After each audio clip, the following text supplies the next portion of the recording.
Assalamualaikum warahmatullahi wabarakatuh. Nama saya Randika Kevin Alvarezi dari kelas 11B TRRH. Hari ini saya akan mempresentasikan materi dokumen administrasi usaha mata pelajaran produk kreatif dan kewirausahaan. Dokumen administrasi usaha terbagi menjadi dua, yaitu internal dan eksternal. Internal mencakup memo antar bagian, keputusan rapat, dan proposal, sedangkan eksternal mencakup situ atau surat izin tempat usaha, SIUP atau surat izin usaha perdagangan, surat izin gangguan, dan juga NPWP atau yang biasa kita dengar nomor pokok wajib pajak. Surat izin tempat usaha dan juga Hinder Ordonansi atau yang biasa kita kenal dengan surat izin gangguan. Surat izin gangguan adalah pemberian izin tempat usaha kepada perusahaan atau badan usaha di lokasi tertentu yang dapat menimbulkan bahaya atau kerusakan lingkungan. Situ adalah izin yang diberikan bagi tempat-tempat usaha yang tidak menimbulkan gangguan dan tidak mengakibatkan kerusakan lingkungan. Kedua surat izin ini dikeluarkan oleh pemerintah daerah tempat untuk akan didirikan. Manfaat surat izin gangguan dan juga surat izin tempat usaha antara lain mempermudah permohonan surat izin usaha perdagangan. Selanjutnya dapat menjadi sarana untuk meminta ganti rugi apabila tempat usaha mengalami penggusuran atau pemindahan lokasi. Ketiga, ialah memperoleh jaminan perlindungan keamanan. Dan juga yang terakhir adalah dapat digunakan sebagai jaminan pinjaman modal di bank. Surat izin usaha perdagangan dan macam-macamnya.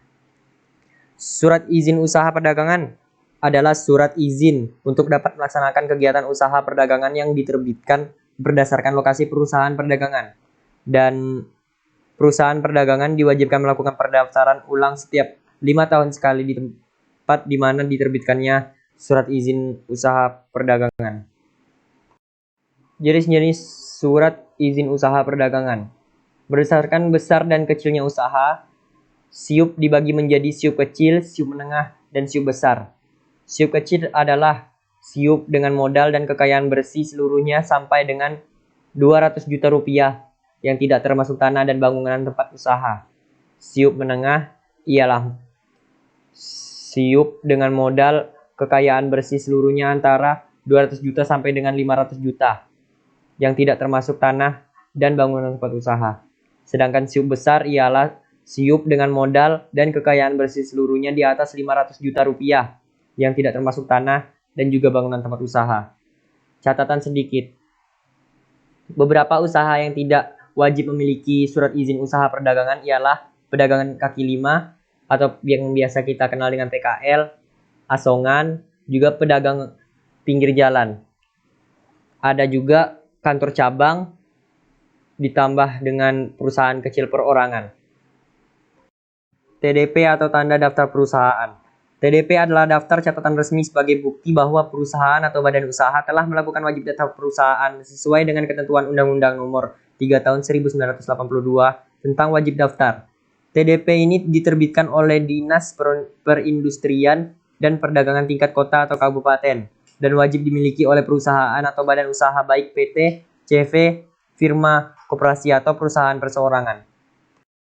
NPWP atau nomor pokok wajib pajak. Pembuatan NPWP dapat dilakukan dengan cara mendaftar ke kantor pelayanan pajak atau KPP sesuai dengan domisili wajib pajak.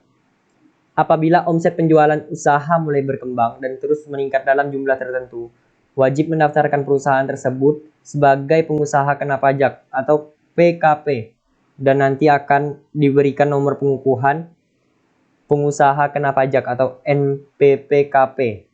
Wajib pajak yang tidak mendaftarkan diri ke KPP akan dikenakan sanksi pidana sesuai dengan pasal 39 Undang-Undang Nomor 16 Tahun 2000 tentang perubahan kedua atas Undang-Undang Nomor 6 Tahun 1983 tentang ketentuan umum dan tata cara perpajakan.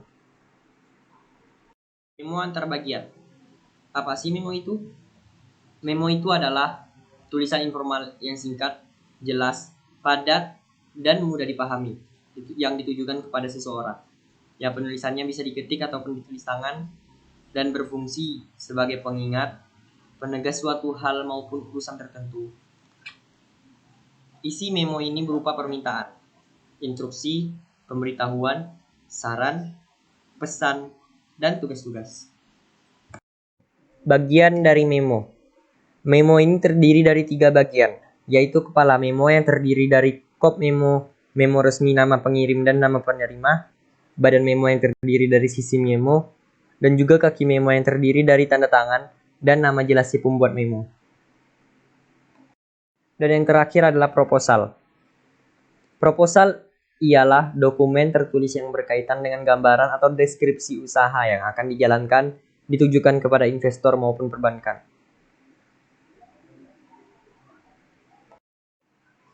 Untuk menutup, terima kasih telah mendengarkan presentasi saya tadi. Mohon maaf jika ada kesalahan. Saya tutup. Wassalamualaikum warahmatullahi wabarakatuh.